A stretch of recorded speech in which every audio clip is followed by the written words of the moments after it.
será grande glória pra mim, será grande glória pra mim, mas eu sei quando a sua presença luzir, será grande glória pra mim. O canto dos anjos ainda não sei, nem que sinfonias eu lá ouvirei, mas eu sei que o falar de Jesus no meu bem será sinfonia pra mim, será sinfonia.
Que o Senhor Jesus aumente a nossa fé.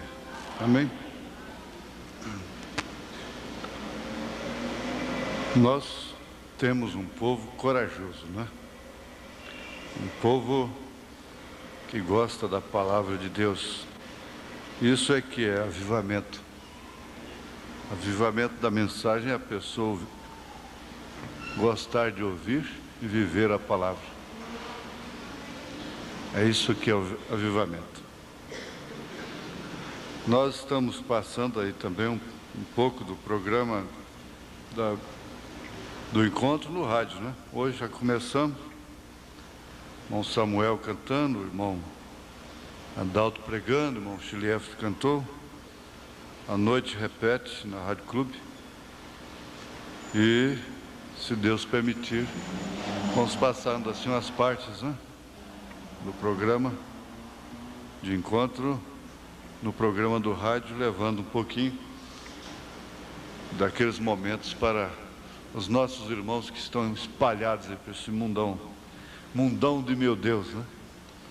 Ou lá na Bahia, Mato Grosso, São Paulo, esse mundão todo aí. Nós vamos ficar de pé, vamos ler a Bíblia. A partir do versículo 24, de Gênesis capítulo 25.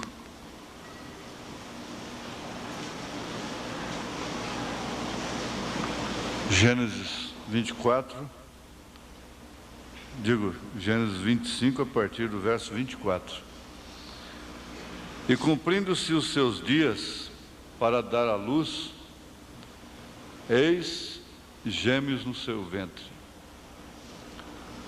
E saiu o primeiro ruivo, de todo como um vestido cabeludo. Por isso chamaram seu nome Esaú.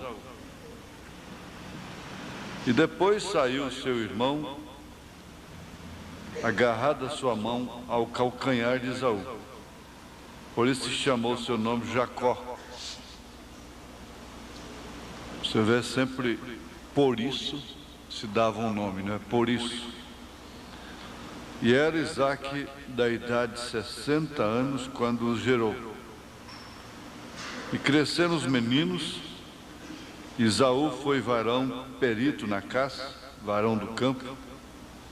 Mas Jacó era varão simples, habitando em tendas. E amava Isaque a Esaú, porque a caça era de seu gosto. Mas Rebeca amava Jacó. E Jacó cozera um guisado e veio Esaú do campo, estava ele cansado. E disse Esaú a Jacó: deixa-me, peço-te, comer desse guisado vermelho, que estou cansado. E por isso chamou seu nome Edom. Veja, por isso, né? Por isso.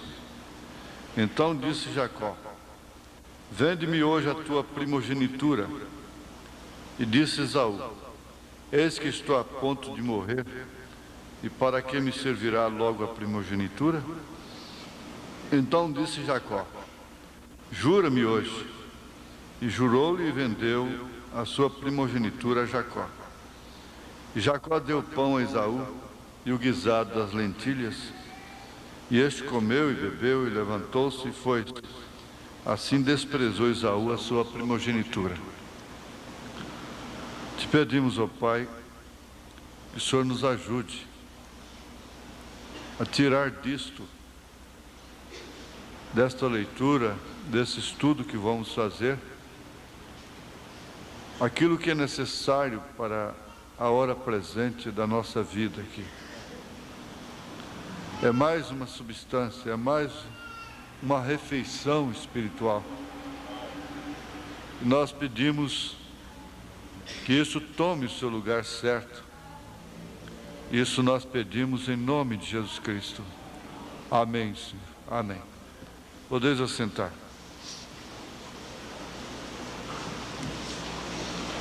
Antes de entrarmos no comentário mesmo dos selos, em relação à primogenitura e seu valor,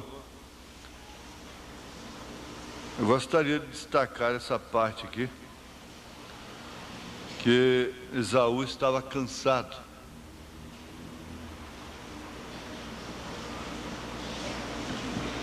E estando cansado, o seu cansaço se tornou numa circunstância tal que o levou a trocar a sua primogenitura, a bênção primeira do pai, por um prato de lentilha. Será que ele morreria se esperasse? Cansado. Quando você estiver muito cansada, muito cansado, cuidado. Essa hora mesmo é que pode chegar o oportunista, não é? O oportunista é aquele que aproveita as oportunidades e assim explora as suas vítimas. E Jacó foi um oportunista.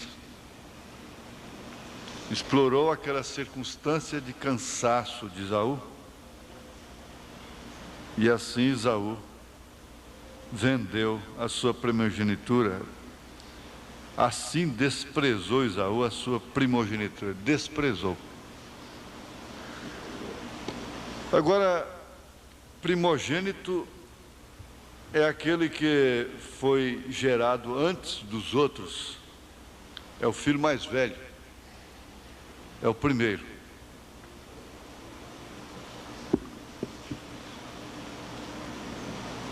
E nós encontramos que, ao nascerem, Jacó já nasceu agarrado no pé de Esaú. Isto assim como que dizendo, eu estou inconformado com isso. Você sair primeiro e eu ficar em segundo lugar, sendo que nós enfrentamos a mesma gestação, o mesmo período, no mesmo ventre, e você vai ser o primogênito. Agora, Deus já havia amado a Jacó e aborrecido a Esaú, conforme São Paulo fala aos Romanos,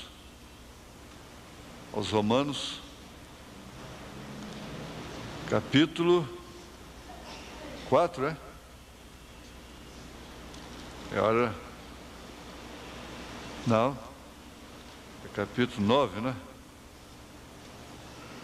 Capítulo 9,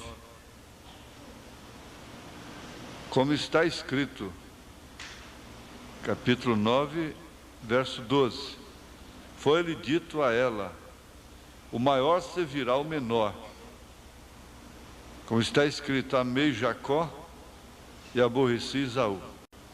Que diremos, pois, que há injustiça da parte de Deus?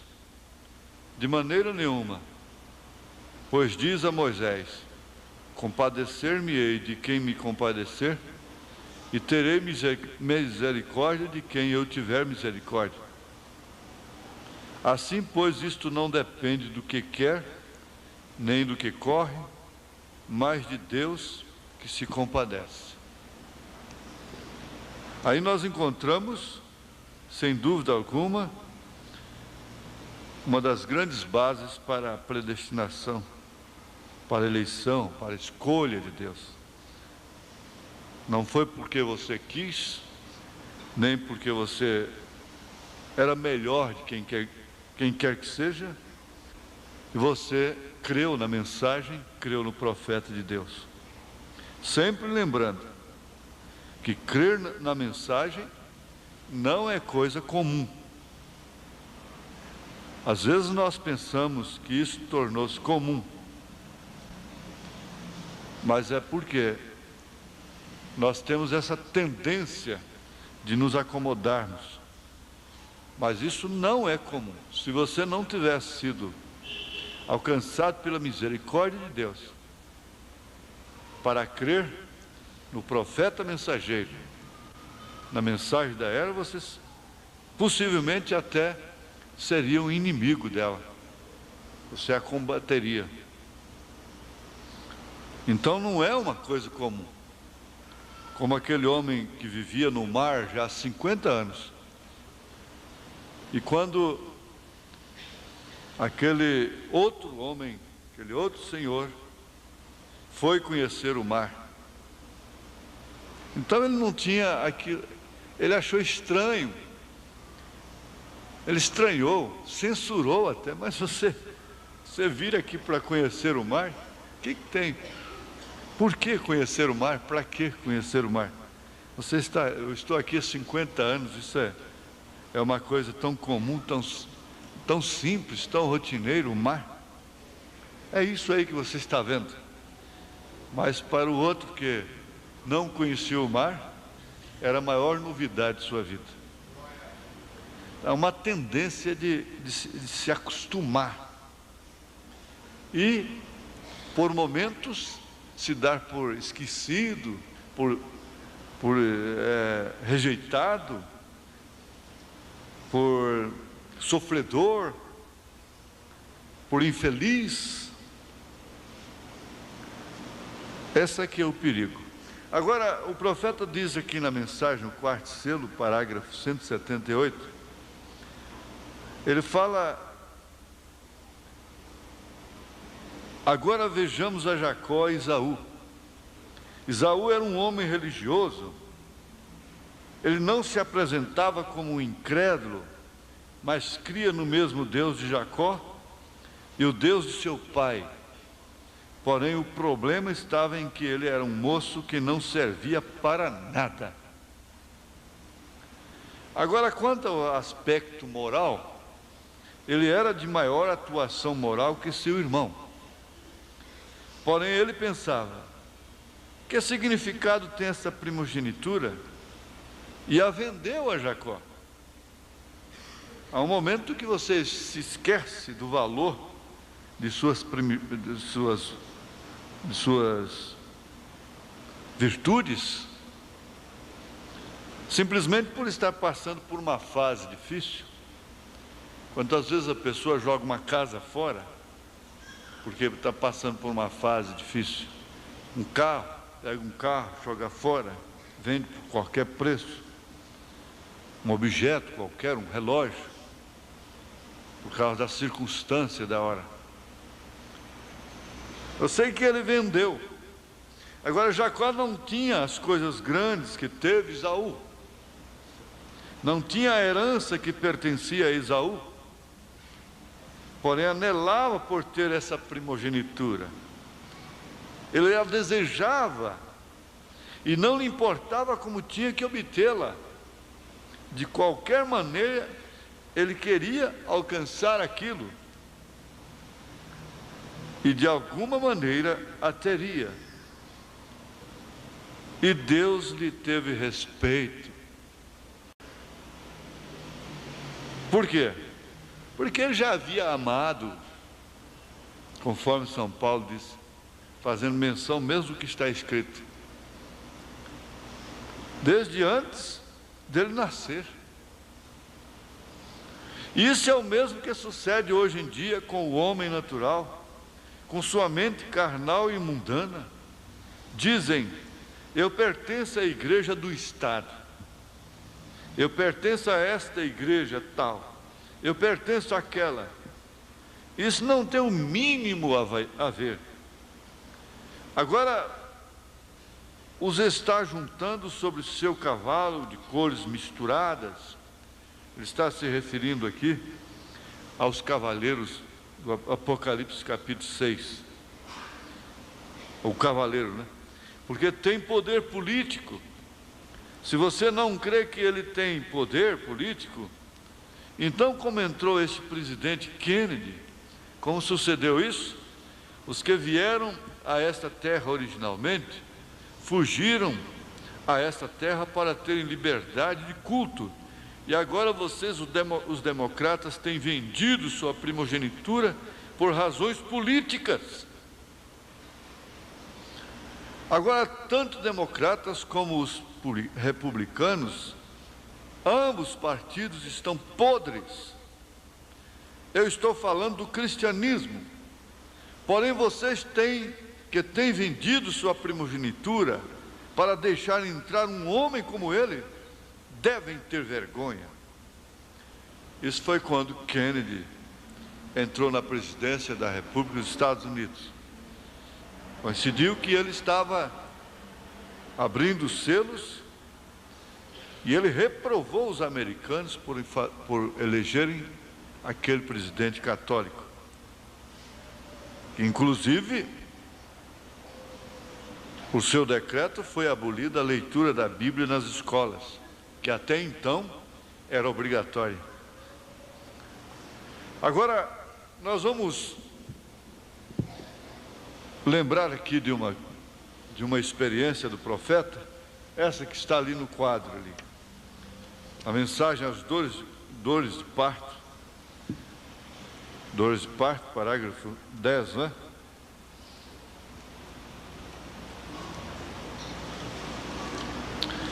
Porque tens escolhido este caminho estreito, o caminho difícil, tu tens andado pela sua própria escolha, tu tens tomado a decisão precisa e correta, e é o meu caminho, porque nestes momentos de decisões, uma vasta porção dos céus espera por ti.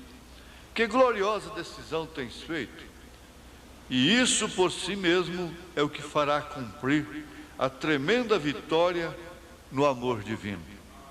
Isso tem muito a ver com as circunstâncias, com as dificuldades da vida, momentos em que as pessoas determinam os seus destinos. Esaú determinou o seu destino naquela hora ali. Ele se encontrou numa hora difícil. Mas ao invés de fazer aquela escolha precisa e correta, de sofrer fome, seria mais um dia, seriam mais 2 dias, ou 3 dias, morreria por isso? Não. Você pode notar que não são todas as provações, não são todas as circunstâncias sob as quais nós nos submetemos, que realmente exigiriam, de fato, que nós nos submetêssemos a elas. É que nós ficamos fáceis. Então, no sentido natural, qualquer um exemplo apenas, sempre louvando a vossa coragem, a vossa atitude, mas um exemplo comum daquele que cede. Por qualquer pequeno problema, por qualquer pequena dificuldade, deixa de vir a um culto. Quando apenas não carecia nem muito de força, de guerra, de vencer uma guerra. Era apenas uma determinação, uma vontade mais objetiva, mais criteriosa, mais critério apenas. E a pessoa não perderia aquele culto. Não ficaria fora da ceia, e assim outros passos na vida cristã. Não exigia muita força, muita coragem, como que determinando um destino. Isso é apenas um exemplo. Paulo disse aqui, na sua primeira carta, eu creio que é a primeira, se não for a primeira é a segunda carta aos Coríntios. Vai ser a segunda mesmo. Eu vou olhar aqui a primeira. É a segunda. Segunda carta aos Coríntios, capítulo 1. Verso 8. Porque não queremos, irmãos, que ignoreis a tribulação que nos sobreveio na Ásia, pois que fomos sobremaneira agravados mais do que podíamos suportar, de modo tal que até da vida desesperamos.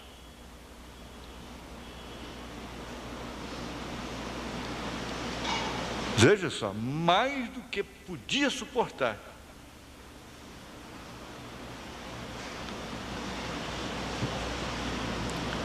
Será que todas as vezes que nós nos dobramos, era realmente uma tribulação que veio além daquilo que a gente podia suportar?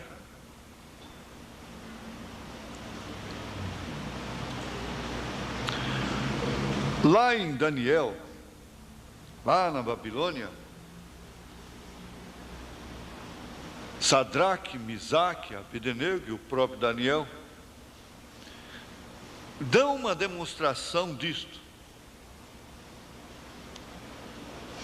Porque ali não era apenas levar bomba numa escola, porque não vestiu uma tanguinha curtinha para fazer uma educação física obscena e imoral. Não era isso. Era coisa que custaria suas próprias vidas.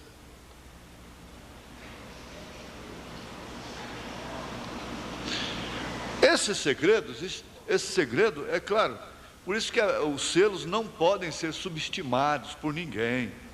Nós não podemos subestimar os selos. Ele faz a sobreexcelência da mensagem do profeta. Veja que grandeza de luz que nós estamos recebendo nesta hora.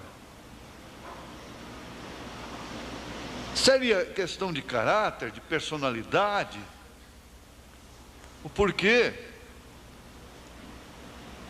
há pessoas que estão com dores e problemas difíceis, terríveis, e dificilmente elas deixam outros perceberem que estão com dores, que estão doentes, que estão enfrentando lutas.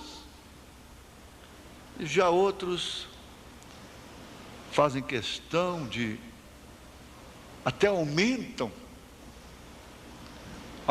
seus males com auto-misericórdia, para provocar misericórdia de si aos outros, para justificar determinadas falhas ou inércia, preguiça.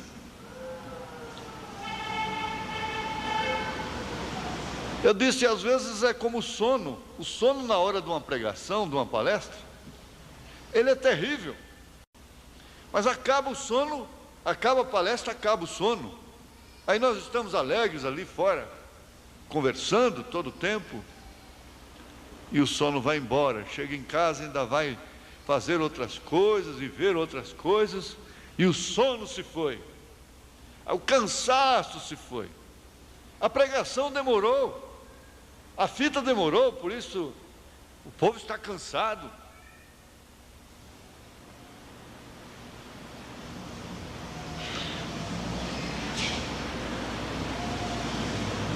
Muitas vezes nós somos levados a dobrar diante de um mosquito. Um mosquito nos incomoda, um mosquito nos leva aos joelhos. Quando ali atrás nós já vencemos um leão, um urso, um Golias, um elefante, e de repente nos dobramos. Você está notando? Tem hora que nós somos tão valentes, tão destemidos, tão corajosos, tão ousados, cheios de ousadia. Outra hora somos aquela coisa frouxa, como diz o irmão Branham. E é justamente nessa hora que se perde pontos. Foi exatamente nesta hora que Esaú perdeu uma coisa que determinou o seu destino nas Escrituras. Determinou a sua posição.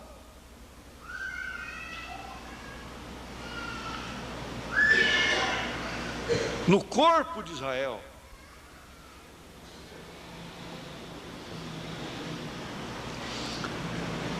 Agora, quando Deus falou isso aqui para o profeta, é porque, veja, tu tens tomado a decisão precisa e correta. Essa mensagem é para Sadraque, Misaque, Abdenego, é para Daniel, é para Paulo, que mesmo a tribulação sendo insuportável, ele não deixou a igreja. Ele não se afastou da comunhão, ele não saiu ofendido.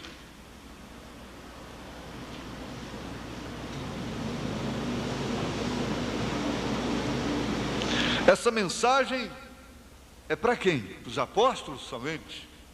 Para o profeta?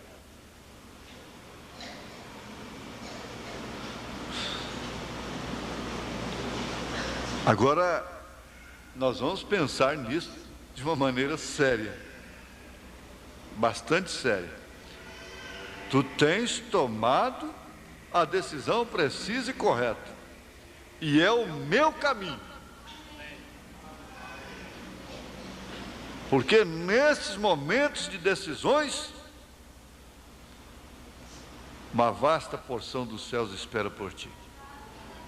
É aquele momento de dizer não, não, sim, sim. É tanto assim que Paulo chegou a dizer que Jesus disse: o que excede disso é maligno. É maligno. Sim, sim, não, não.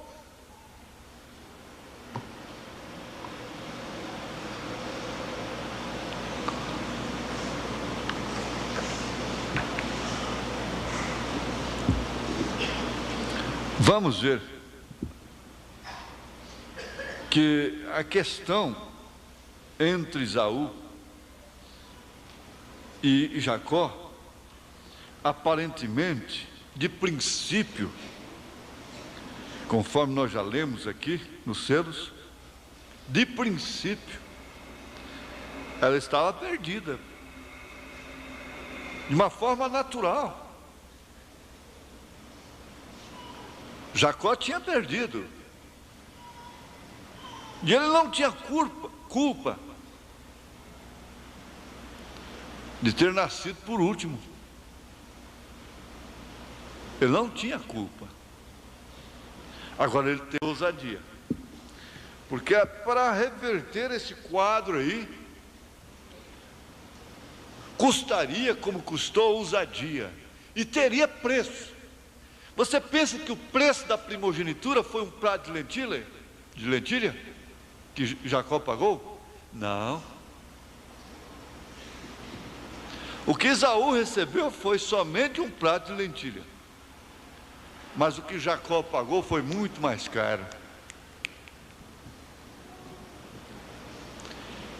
Se você tiver tempo de ir analisar isto, não pense que ao perder determinadas virtudes, você esteja perdendo uma coisa que não vale nada.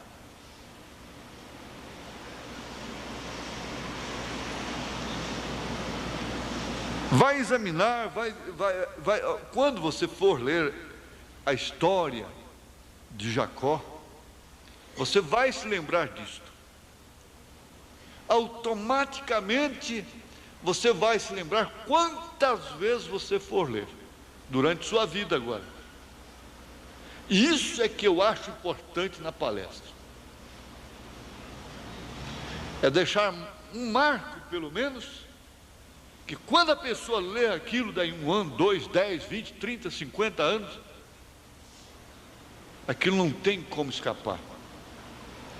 Quando você ler que Jacó Essas coisas vêm de Deus.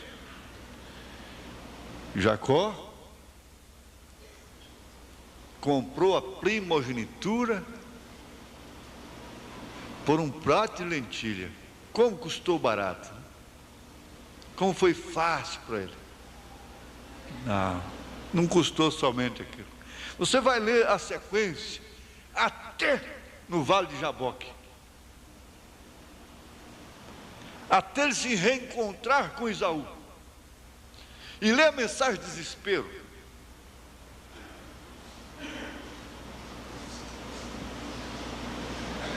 E você vai ver que aquilo não custou somente um prato de lentilha para ele.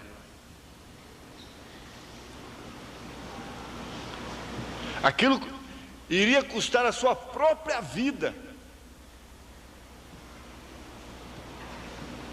A sua própria vida. Porque o prejuízo que Esaú teve nunca foi recuperado. Você toma prejuízo que nunca mais é recuperado aqui na terra. O profeta chega a dizer na mensagem União Invisível da Noiva, ele diz: ela nunca é justificada mais aqui na terra. Ela é justificada nos céus, mas aqui na terra ela pode ser perdoada. Ela é justificada nos céus, porque ser justificado, a justificação nesse caso, é como se a pessoa nunca tivesse cometido aquilo.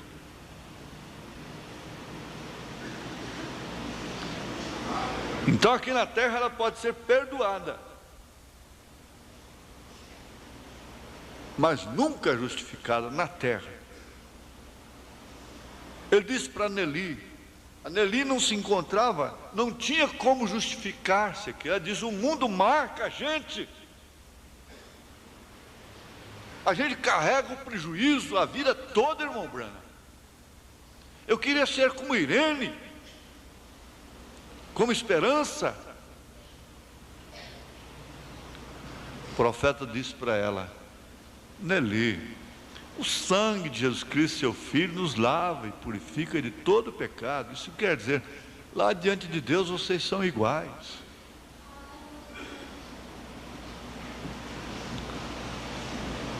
A gente perde uma terra, muitas vezes a gente suspira: para que eu vendi? Para que eu joguei fora? Numa hora de contrariedade, de perturbação.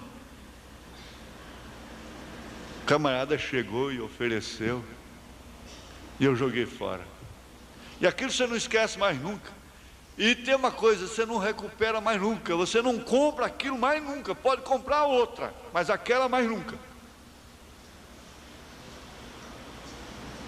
Uma casa, e mesmo um veículo, qualquer outra coisa. Agora você amplia.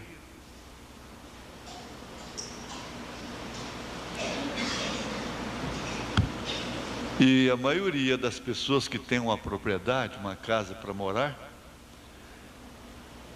quase todas elas, da classe média para baixo, foi uma oportunidade que Deus deu. E hoje ela olha assim, quando entra na casa, no seu barraco, seja o que for, ela não sabe como que tem aquilo, mas sabe que houve um dia uma oportunidade, e pela graça de Deus ela aproveitou aquela oportunidade. E ela pode pôr a mão no queixo e dizer: se eu não tivesse comprado, onde é que eu estaria hoje?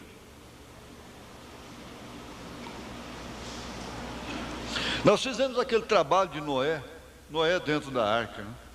E o irmão Valmo gostava de pregar sobre isso. Ele dizia assim que Noé passava a mão na barba, e depois ia lá aqueles betumados por dentro, nos cantos da arca ali, nas junções, passava a mão e dizia: se eu não tivesse betumado aqui estaria entrando água. Mas graças a Deus que eu obedeci.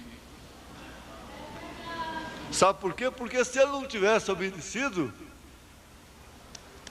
ali era era a causa.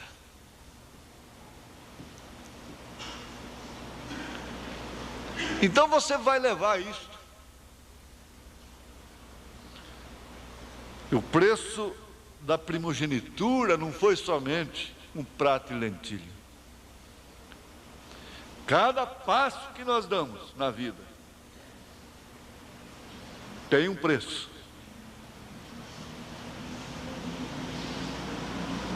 Existe um preço. Não tenha dúvida. Eu sei perfeitamente o que eu tenho que purgar, de enfrentar. Você sabe também. Consciente ou inconscientemente, cada pessoa sabe. Porque aqui na terra nós somos apenas perdoados. Eu quero que vocês levem isso aqui como a tônica desta noite.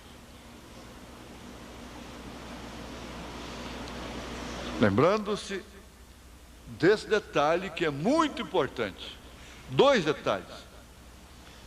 Que não são todas as coisas, as tribulações, as provas que estão nos levando a dobrar, que realmente não poderiam ser vencidas uma vez resistidas.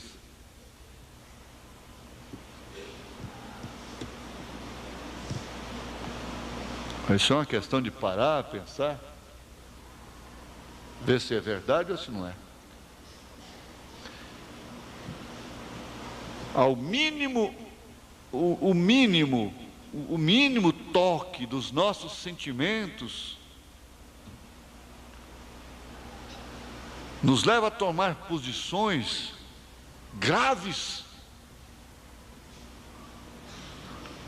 pelos nossos direitos, pelos nossos sentidos. Os mínimos toques, nós ficamos tão sensíveis à razão, aos sentimentos, aos estímulos. Agora, quando se falar nos estímulos, você vai ver até um cérebro, né? Você vai ver até aquela fagulhinhazinha piscando ali. É o mínimo toque, diz o profeta. Você veste daquela forma, você compra, você vende. Os mínimos toques.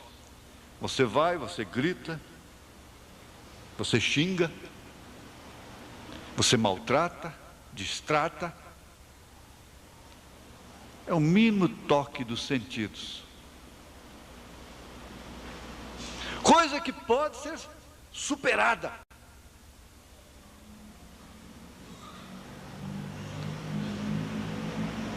Mas nós nos tornamos frouxos. E, na verdade, quando os nossos sentidos estão tão sensíveis às coisas naturais, aquele lado, o lado espiritual, fica grosso, cauterizado. Então, o mínimo toque do Espírito Santo, da pomba, não sensibiliza.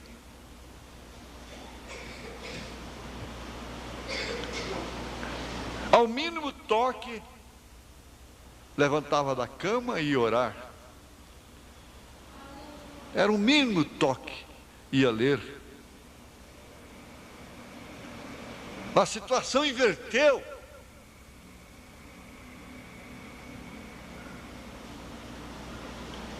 E parece que ficou só aquela fagulha lá dentro. Para dizer, como se tivesse perdido uma filha ou coisa de mais valor do que uma filha. Satanás, Deus deu, Deus tomou. Deus me deu aquela alegria, aquela disposição, mas Ele tomou. Seria isso? Mas sabendo que ao estar tão sensíveis para com os nossos sentimentos, nós temos um alto preço a enfrentar. Aí então você pega 2 Coríntios capítulo 1, quando você estiver muito atribulada, muito atribulado, e você vai ver ele dizendo assim, que nós desesperamos até da vida, da própria vida, tribulação que não podia ser suportada. Aí ele próprio diz que Deus não pode nos provar, nos tentar, além daquilo que nós podemos suportar. Então volta-se aqui. Tu tens tomado a decisão precisa e correta, e é o meu caminho, porque nesses momentos de decisões, uma vasta porção dos céus espera por ti. Que gloriosa decisão tens feito, e isso por si mesmo é o que fará cumprir a tremenda vitória no amor divino. A trapaça de Jacó foi louvada, era ele mesmo. Mas por que Deus não inverteu a coisa lá dentro do ventre? Deus podia fazer isso, já que ele havia amado Jacó e sabia que a primogenitura teria um grande valor para ele. Deus deixou que o próprio Jacó sentisse a necessidade, o valor daquela primogenitura.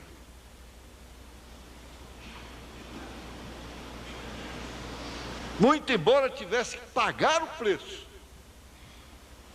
mas um preço que o levaria a lutar com ele próprio, com Deus, com o anjo do Senhor, e ser abençoado diretamente por ele. Porque veja, abençoado na terra, abençoado no céu. Ele fez tudo pela bênção do pai, Isaac, mas depois lutou, e não foi prato e lentilha, não foi a mamãe lá com a pele falsificada, cheirando o outro, que aquilo não adiantava para o anjo. O anjo sabia, o anjo não era cego, como seu pai Isaac.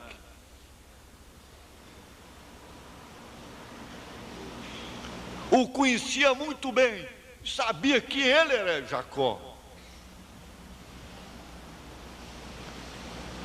Então ele lutou com tudo que tinha pela bênção do pai de cima. Ele ficou com as duas bênçãos. É com razão que a Bíblia diz: honra o teu pai e a tua mãe, que é o primeiro mandamento com promessa. A bênção do pai e da mãe não está em dizer Deus te abençoe, meu filho, Deus te abençoe todo dia, 2 vezes, 3 vezes por dia. Não está nisso. Está em uma correspondência de honra.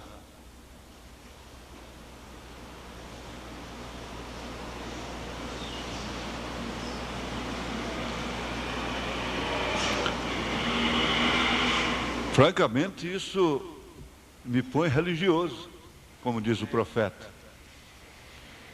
E nós vamos voltar para casa, você vai botar a cabeça no travesseiro, né? Como dizem assim, e vai lembrar desse detalhe. Todas as vezes que você ler a vida de Jacó, eu não vou prosseguir aqui os outros pontos não, nós tínhamos mais um, 2, 3 tópicos, mas vamos ficar só com esse. Jacó não pagou somente um prato de lentilha, não custou, não foi só aquilo não. Se você está achando que é só isso, minha filha, pode achar que vem mais. Se você está achando que é só isso, meu filho, pode achar que vem mais. E Paulo nos mostra claramente, Sadraque, Misaque, Abednego nos mostram que nós estamos dodói. Nós estamos dodói demais. É como eu disse para uma irmã essa semana: irmã, você está andando no andor, parecendo um santo de barro, cuidado que você vai cair e quebra, hein? É o marido, todo mundo tem cacudinho de cá, acode lá. Cuidado, cuidado, cuidado, que a senhora vai cair no andor. Então tem que pegar todo mundo no andor e levar para o céu no andor. Não vai não. O caminho é estreito. E cada um vai por si próprio. Desce do andor. Sacode a poeira.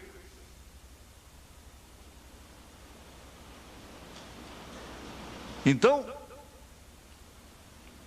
eu quero fixar nisso. Segundo a linguagem do irmão Branham, em relação a Paulo, a mocidade, Sadraque, Misaque, Abednego, Daniel e outros tantos exemplos, e essa gente da ponte de sangue, que é chamada assim, da igreja que desceu nas arenas, nós ainda estamos frouxos, estamos nos dobrando diante da mínima ameaça. Você tem que fazer, é assim. Você tem que vender, é assim. Você tem que comprar, é assim. Se quiser. Se não quiser, você tem que fazer, é assim. Você tem que fazer assim. Então, quem dita a ordem, dita as ordens, é a condição do povo, é a condição política, é a condição financeira do país. É a circunstância, é que dirige, é que manda, é a moda que manda. Tem que fazer assim, tem que vestir assim, tem que comprar assim. E dessa forma seriam os dias como os de Noé. Compravam, vendiam, davam-se em casamento, construíam sob as ordens, o espírito disto. Não tinham que enfrentar, decidir, tomar decisões que realmente viriam a determinar os seus destinos, como determinou realmente serem mortos no dilúvio. Mas Noé, naturalmente, ele teve uma reunião em família.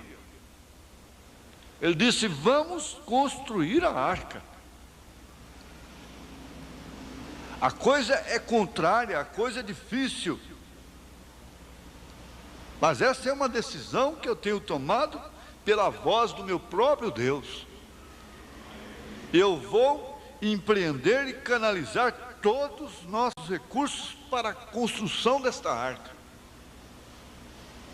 Tudo o que podemos, dentro do prazo devido que Deus me deu, nós teremos esta arca construída. Então ele ficou com seus sentidos totalmente canalizados naquilo. E não houve quem pudesse desvirtuá-lo. Ele construiu a sua própria salvação e a salvação de sua própria família. Que Deus abençoe, irmãos.